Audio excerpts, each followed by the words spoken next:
विद्यार्थी मित्रांनो, स्वागत आहे आपलं ATNV ग्रुपमध्ये.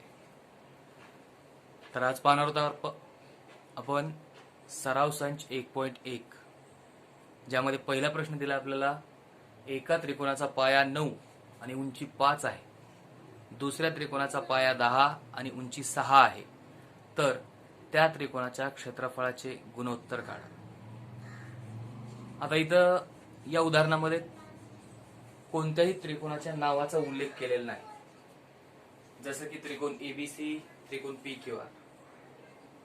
फक्त त्रिकोणाचा पाया आणि उंची या स्वरूपात आपल्याला माहिती दिली आणि त्या दोन त्रिकोणाच्या क्षेत्रफळाचं गुणोत्तर आपल्याला इथे शोधायचं. तर अशा वेळेस चिन्हाचा वापर करून आपल्याला हे उदाहरण सोडवायचं. अशा वेळेस गृहीत धरा. मग समजा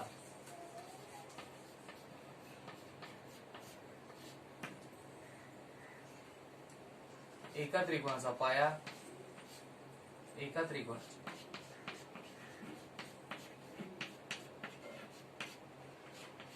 क्षेत्रफळ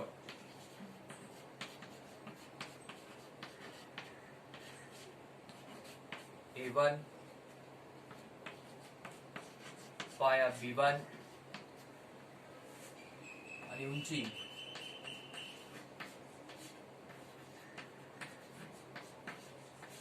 H1 आहे. तसेच दुसऱ्या त्रिकोणाचे क्षेत्रफळ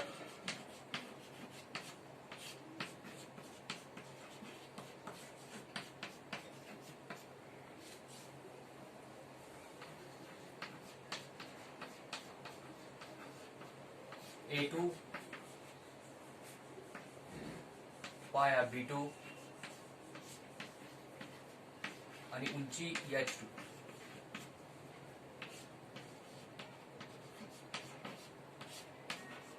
आहे.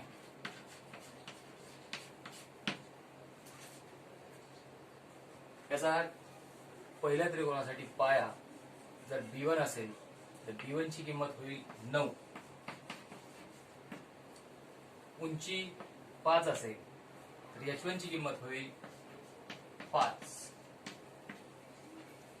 दुसऱ्या त्रिकोणाचा पाया 10 असेल तर B2 किंमत होईल 10 आणि उंची 6 असेल तर H2 ची किंमत होईल 6. माहिती आपल्याला दोन त्रिकोणाच्या क्षेत्रफळाचं गुणोत्तर हे त्याच्या संगत पाया व संगत उंची यांच्या गुणाकाराच्या गुणोत्तर एवढं असतं. म्हणून दोन त्रिकोणाच्या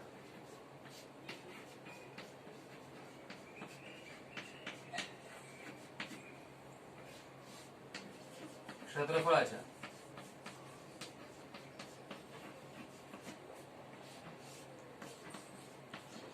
गुणोत्तराच्या गुणधर्मावरून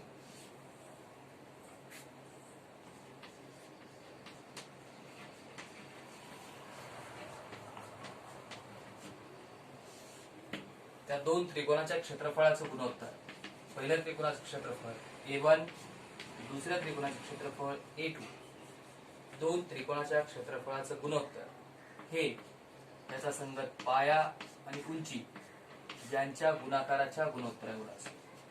पहिल्या त्रिकोणाचा पाया गुणिले उंची छेद दुसऱ्या त्रिकोणाचा पाया गुणिले दुसऱ्या त्रिकोणाची उंची, म्हणजेच A1 छेद A2 बरोबर B1 गुणिले H1 छेद B2 गुणिले H2. B1 H1 किमती 9 आणि 5. A1 छेद A2 बरोबर 9 गुणिले 5, कारण इथं B1 9 आहे आणि H1 5 या किमती आपण ठेवल्या. तसंच B2 10, H2 6, 10 6 भाग जाईल 5 ने. 5 दोन्ही 10, 5 एक 5, 3 दोन्ही 6, 3 त्रिक 9, म्हणजेच A1 छेद A2 बरोबर 3 एक 3, 2 दोन्ही 4. याचा अर्थ त्या दोन त्रिकोणाच्या क्षेत्रफळाचं गुणोत्तर मिळालं 3 4. शब्दात लिहिता येईल. म्हणून त्या दोन त्रिकोणाच्या क्षेत्रफळाचे गुणोत्तर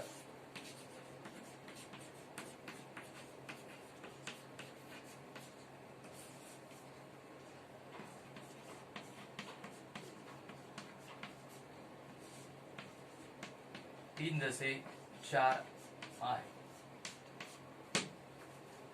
तर या पद्धतीने आपल्याला ज्यावेळेस त्या दोन त्रिकोणाचा नावाचा उल्लेख नसेल अशा वेळेस त्या दोन त्रिकोणाच्या क्षेत्रफळाचं गुणोत्तर चिन्हाचा वापर करून सोडवायचे.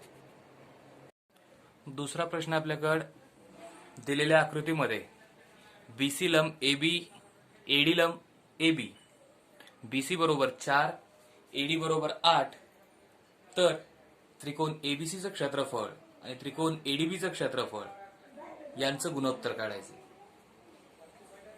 आकृती पाहिली असता दिलेली माहिती जर विचारात घेतली तर बीसी लंब एबी बीसी हा एबी वर लंब आहे म्हणजेच त्रिकोण ए बी सी साठी बीसी एबी वर लंब असल्या कारणामुळे बीसी असेल उंची एबी असेल पाया आणि एडी लंब एबी या माहितीवरून एडी हा एबी वर लंब आहे म्हणजेच एडी होईल त्रिकोण एडीबी साठी उंची एबी हा होईल पाया.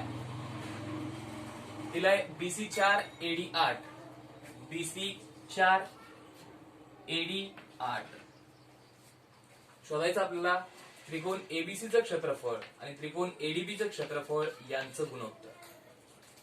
तर यासाठी सांगता येईल आपल्याला या दोन्ही त्रिकोणासंदर्भात पाया आणि उंची. त्रिकोण एबीसी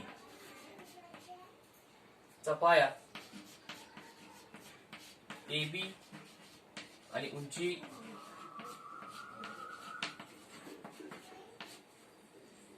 बीसी आहे. तसेच दुसरा त्रिकोण एडीबी चा पाया एबी आणि उंची एडी आहे. कारण बीसी लंब एबी असल्या कारणामुळे बीसी ही होईल उंची एबी होईल पाया. एडी लंब एबी असल्या कारणामुळे एडी होईल उंची एबी होईल पाया. या दिलेल्या माहितीचा विचार केला असता लक्षात येईल दोन्ही त्रिकोणासाठी एबी हा सामायिक पाया आहे म्हणून हे समान किंवा सामायिक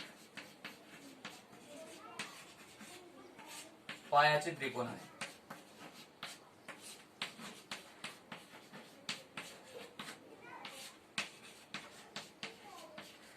आणि जर दिलेल्या दोन त्रिकोणासाठी पाया समान असेल अशा वेळेस गुणधर्म पाहिला होता आपण.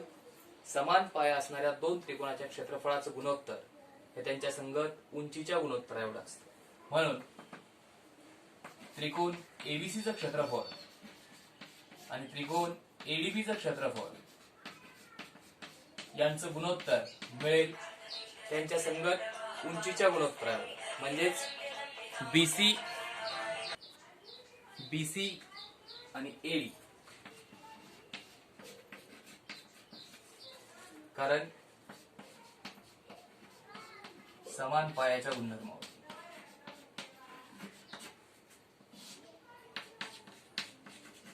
त्रिकोणा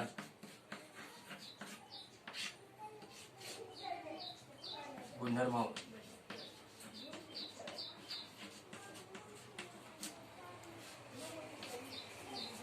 बीसी जो दिला आपल्याला 4 आणि एडी दिलाय 8 4/8 भाग जाईल 4 ने 4 2 8 4 1 4. याचाच अर्थ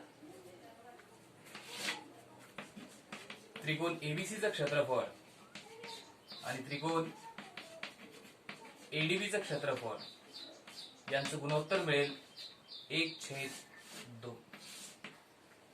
त्रिकोण एबीसी आणि त्रिकोण एडीबी हे समान पायाचे त्रिकोण असल्या कारणामुळे यांचं गुणोत्तर घेतलं संगत उंची सोबत आणि हे गुणोत्तर मिळालं आपल्याला 1/2.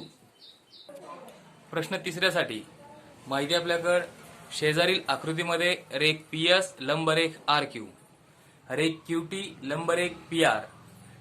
जर RQ बरोबर 6, PS बरोबर 6, PR बरोबर 12 तर QT काढा. आता दिलेली माहिती विचारात घ्या. आकृतीमध्ये PS लंब RQ, PS हा RQ वर लंब आहे, म्हणजेच त्रिकोण PQR साठी पाया RQ, उंची होईल PS, कारण PS हा RQ वर लंब असल्या कारणामुळे जी लंब आहे ती होईल उंची, ज्यावर लंब टाकलाय तो होईल पाया. म्हणजे त्रिकोण PQR चा पाया RQ आणि उंची आहे PS. आणि रेख QT लंबरेख PR, QT लंब PR म्हणजे त्रिकोण PQR च्याच Q या शिरोबिंदूतून PR वर लंब टाकलाय QT लंब PR, म्हणजेच त्रिकोण PQR चा या बाबतीत QT होईल उंची, PR होईल पाया. दोन बाबीमध्ये त्रिकोण PQR साठीच एकदा P या शिरोबिंदूतून लंब टाकलाय, एकदा Q या शिरोबिंदूतून समोरील बाजूवर लंब टाकलाय. अशा वेळेस हे जर दोन त्रिकोण पाहिले, त्रिकोण PQR फक्त 2 वेळा जर पाहिला, P मधून आणि Q मधून लंब टाकला असता, तर पाया आणि उंची यामध्ये कुठलीही समानता नाही. म्हणजे अशा वेळेस या दोन त्रिकोणाच्या क्षेत्रफळाचं गुणोत्तर हे त्याच्या संगत पाया आणि उंची यांच्या गुणाकाराच्या गुणोत्तरा एवढा असेल. तर यासाठी सांगता येईल आपल्याला आकृतीमध्ये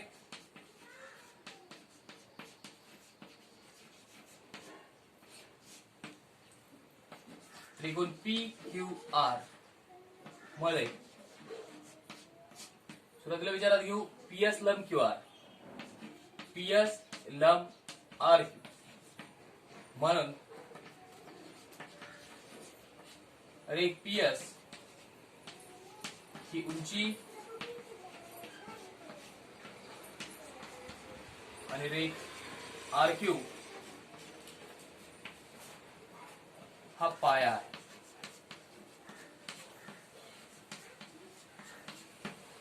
तसेच त्रिकोण PQR साठीच त्रिकोण PQR मध्ये QT लंब PR, QT लंब PR ही जर बाब विचारात घेतली तर लक्षात येईल रेख QT ही उंची असेल, PR हा पाया असेल. रेख QT ही उंची आणि रेख PR हा पाया आहे.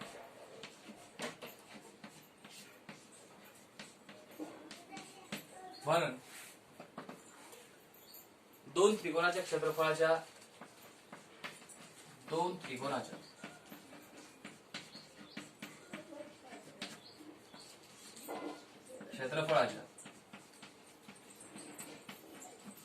गुणोत्तराच्या गुणधर्मावरून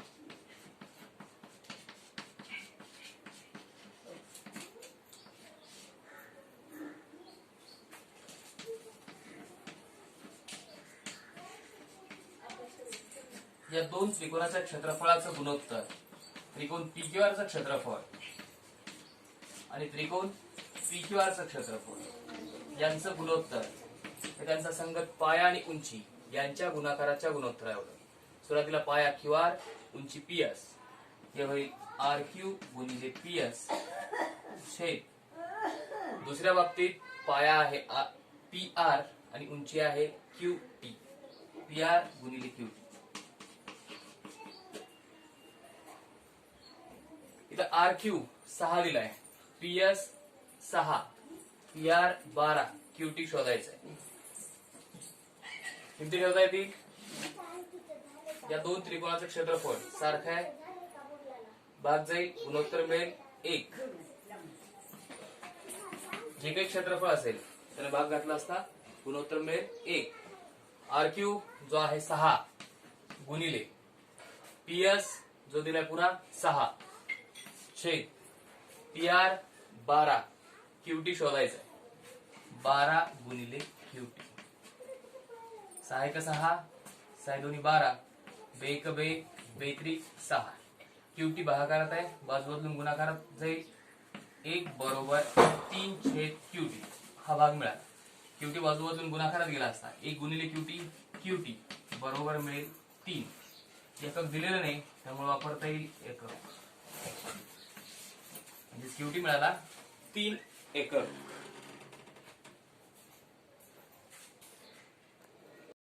चौथ्या प्रश्नासाठी माहिती आपल्याकडे शेजारील आकृतीत एपी लंब बीसी, एडी समांतर बीसी, तर त्रिकोण एबीसीचं क्षेत्रफळ आणि त्रिकोण बीसीडीचं क्षेत्रफळ यांचं गुणोत्तर काढायचे. आकृतीमध्ये एपी लंब बीसी, एपी हा बीसी वर लंब आहे म्हणजे एपी होईल उंची, बीसी होईल पाय. एडी समांतर बीसी, एडी आणि बीसी हे दोन रेषाखंड समांतर आहेत. शोधायचे त्रिकोण एबीसीचं क्षेत्रफळ, एबीसीचं क्षेत्रफळ आणि त्रिकोण बीसीडीचं क्षेत्रफळ, बीसीडीचं क्षेत्रफळ यांचं गुणोत्तर. तर विचारात घ्या एक एक त्रिकोण. त्रिकोण एबीसीचा विचार केला असता त्रिकोण एबीसी ज्यामध्ये एपी लंब बीसी वापरून एपी उंची होईल, बीसी हा पाया होईल त्रिकोण एबीसी साठी. तसंच त्रिकोण बीसीडी साठी त्रिकोण बीसीडी दोन समांतर रेषा आहेत. ए आणि डी एकाच रेषेवरील बिंदू आहेत आणि एडी समांतर बीसी असल्या कारणामुळे त्रिकोण बीसीडी या विशालकोन त्रिकोणासाठी एपी ही होईल उंची आणि बीसी हाच असेल पाया. म्हणजेच हे दोन त्रिकोण समान पाया समान उंचीचे त्रिकोण आहेत. तर अशा वेळेस पुन्हा आपल्याला सांगता येईल या दोन त्रिकोणाच्या क्षेत्रफळाचं गुणोत्तर त्याच्या संगत पाया आणि उंची यांच्या गुणाकाराच्या गुणोत्तरा एवढा आहे. तर या प्रत्येक त्रिकोणासाठी सुरुवातीला सांगू पाया आणि उंची. आकृतीमध्ये दिलेली माहिती सांगा अगोदर.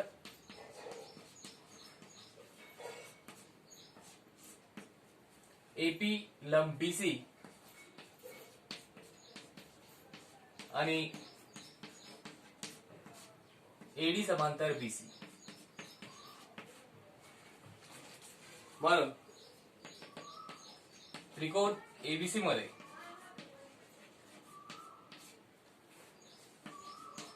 पाया बीसी आणि उंची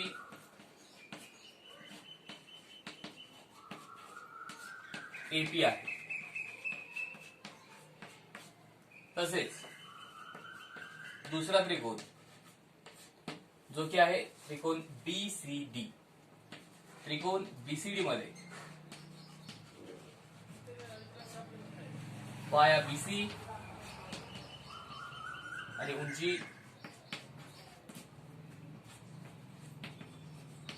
एपी आहे.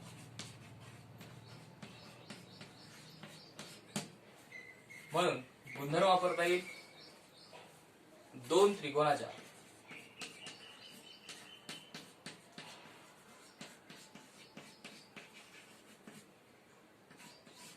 क्षेत्रफळाच्या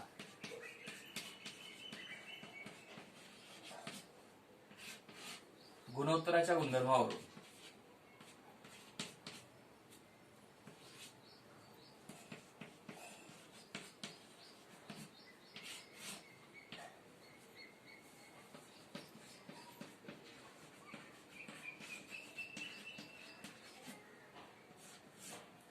त्रिकोण एबीसीचं क्षेत्रफळ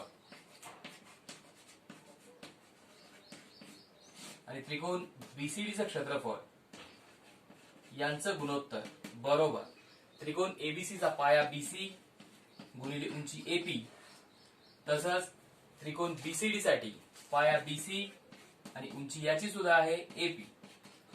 अंशात आणि छेदात बीसी एपी आहेत, सारखे रेषाखंड आहेत, भाग जाऊन कमी होतील, उरेल त्रिकोण एबीसीचं क्षेत्रफळ आणि त्रिकोण बीसीडीचं क्षेत्रफळ यांचं गुणोत्तर. इथं भाग केला असता काही चूर्ण आणण्याचा 1/1. जसे स्वरूपात साध्य आहे त्या स्वरूपात आपल्याला सांगता येईल. म्हणून त्रिकोण एबीसीचं क्षेत्रफळ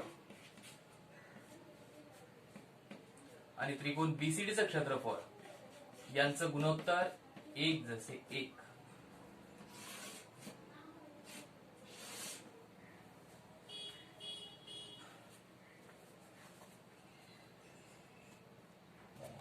पाचव्या प्रश्नासाठी माहिती आपल्याकडे शेजारील आकृतीत PQ लंब BC, AD लंब BC, तर खालील गुणोत्तरे लिहा. सुरुवातीला शोधायचं आहे त्रिकोण PQB चं क्षेत्रफळ आणि त्रिकोण PBC चं क्षेत्रफळ यांचं गुणोत्तर. नंतर त्रिकोण PBC चं क्षेत्रफळ, त्रिकोण ABC चं क्षेत्रफळ यांचं गुणोत्तर. तिसरं आहे त्रिकोण ABC चं क्षेत्रफळ, त्रिकोण ADC चं क्षेत्रफळ यांचं गुणोत्तर. आणि चौथ्यांदा त्रिकोण ADC चं क्षेत्रफळ आणि त्रिकोण PQC चं क्षेत्रफळ यांचं गुणोत्तर. तर एक एक बाब विचारात घेऊ. त्या अगोदर दिलेली माहिती सांगू. आकृतीमध्ये दिला आपल्याला PQ लंब BC, त्याचबरोबर AD लंब BC या दोन आहेत. तर पहिल्या साध्यासाठी त्रिकोण PQB आणि त्रिकोण PBC आकृतीमध्ये पाहू. त्रिकोण PQB हा काटकोन त्रिकोण छोटा असलेला आणि त्रिकोण PBC हा मोठा त्रिकोण. या दोन त्रिकोणाचा विचार केला असता. सुरुवात त्रिकोण PQB. इथं PQ लंब BQ आहे. याचा अर्थ PQ ही उंची आहे, BQ हा पाया आहे. त्रिकोण PBC चा विचार केला असता. त्रिकोण PBC साठी PQ लंब BC म्हणजेच PQ उंची आहे, BC हा पाया आहे. सारखेपणा लक्षात येईल. त्रिकोण PQB आणि त्रिकोण PBC ची PQ ही सामायिक उंची आहे, पाया वेगळा आहे BQ आणि BC. तर तेच सांगता येईल वेगळ्या पद्धतीनं. त्रिकोण PQB व त्रिकोण PBC यांची रेख PQ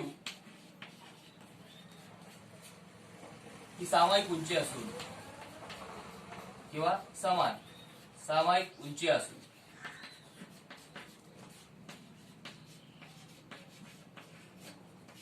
पाया अनुक्रमे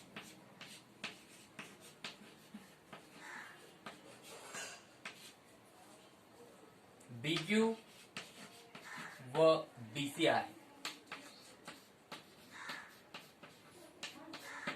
त्रिकोण PQB आणि त्रिकोण PBC या दोन्ही त्रिकोणासाठी PQ ही सामायिक उंची आहे आणि पाया अनुक्रमे. याचा अर्थ त्रिकोण PQB चा पाया BQ आणि त्रिकोण PBC चा पाया BC आहे.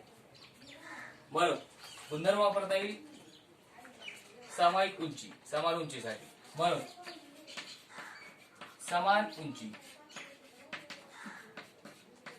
असणाऱ्या त्रिकोणाच्या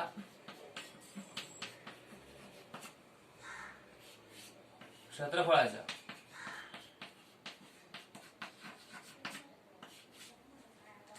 गुणोत्तराच्या गुणधर्मावरून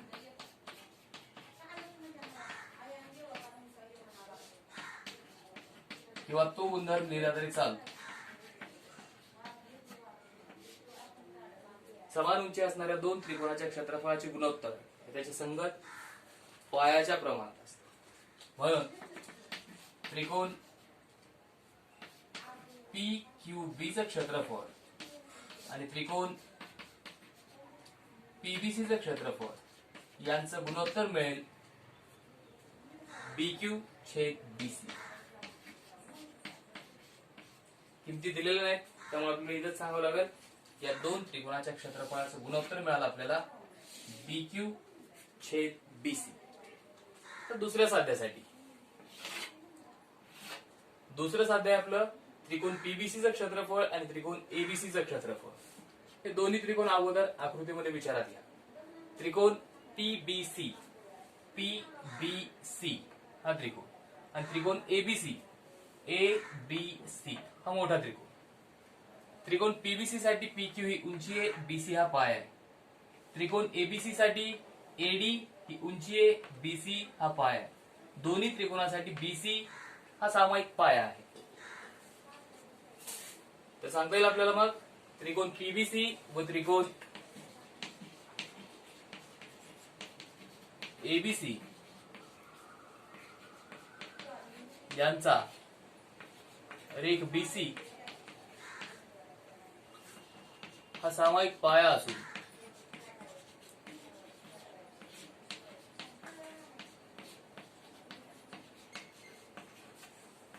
उंची अनुक्रमे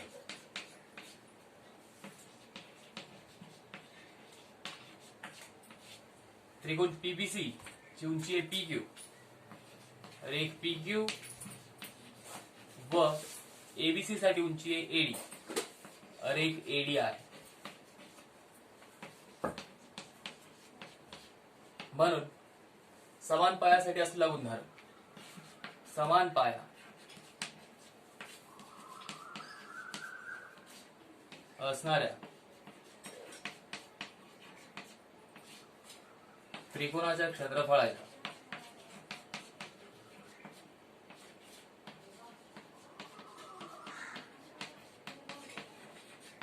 गुणोत्तराच्या गुणधर्मावरून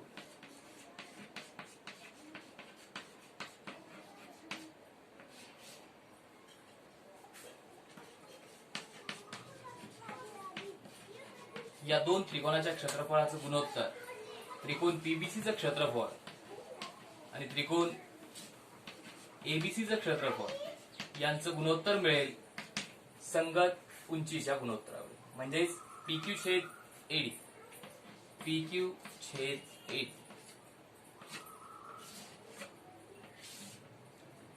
तिसऱ्या साध्यासाठी त्रिकोण आहेत त्रिकोण एबीसी आणि त्रिकोण एडीसी. आकृतीमध्ये त्रिकोण एबीसी पाहिला असता उंची आहे एडी, पाया आहे बीसी, आणि त्रिकोण एडीसी ए डी सी उंची आहे एडी, पाया आहे डीसी. येथे सुद्धा त्रिकोण एबीसी आणि त्रिकोण एडीसी यांची एडी ही सामायिक उंची आहे आणि पाया बीसी आणि डीसी हा वेगळा आहे, त्यामुळे वापरता येईल समान उंचीसाठी असलेला गुणधर्म. सांगा मग त्रिकोण एबीसी व त्रिकोण एडीसी यांची रेख एडी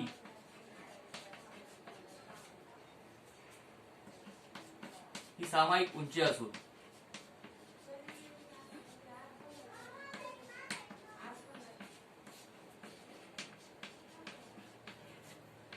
पाया अनुक्रमे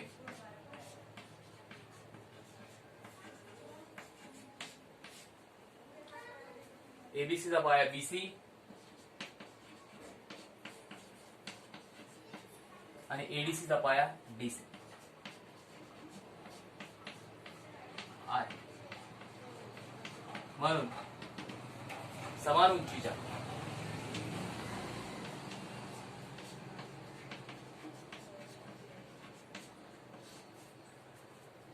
त्रिकोणाच्या क्षेत्रफळाच्या गुणोत्तराच्या गुणधर्मावर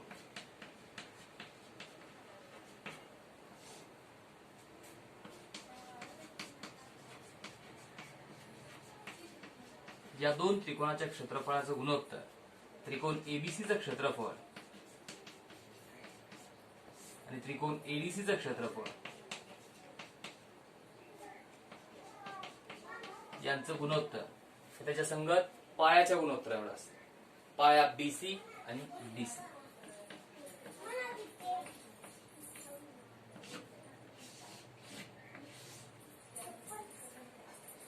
चौथ्या साध्यासाठी विचारात घ्या त्रिकोण एडीसी आणि त्रिकोण पी क्यू सी. त्रिकोण एडीसी आकृतीमध्ये आत्ताच पाहिला आपण. त्रिकोण ए डी सी ज्यासाठी एडी उंची आहे, डीसी हा पाया आहे. त्रिकोण पी क्यू सी ज्यासाठी पी क्यू ही उंची आहे, क्यू सी हा पाया आहे. तर सांगा मग यामध्ये कुठली समानता नाही. एडीसी साठी उंची एडी, पाया डीसी, पीक्यूसी साठी उंची पीक्यू, पाया क्यूसी. त्रिकोण दुसऱ्या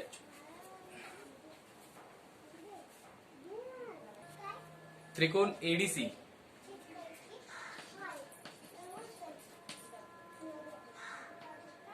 मध्ये एक डीसी हा पाया असो, एक एडी ही उंची आहे.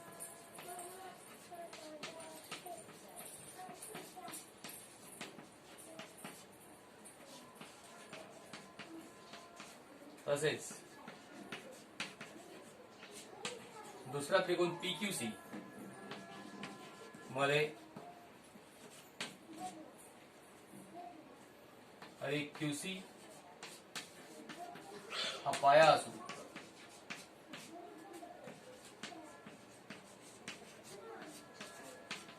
एक पीक्यू ही उंची आहे.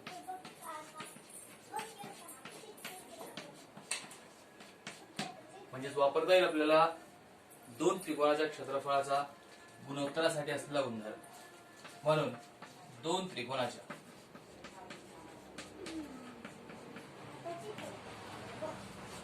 क्षेत्रफळाच्या गुणोत्तराच्या गुणधर्मावरून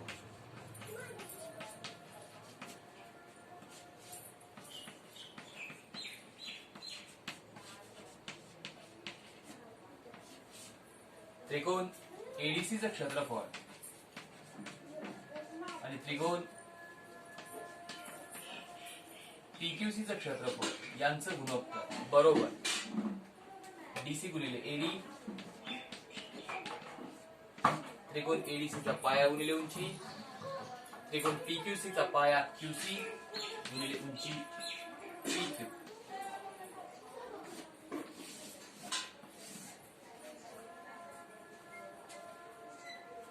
तर हे होतं आपलं सराव संच 1.1.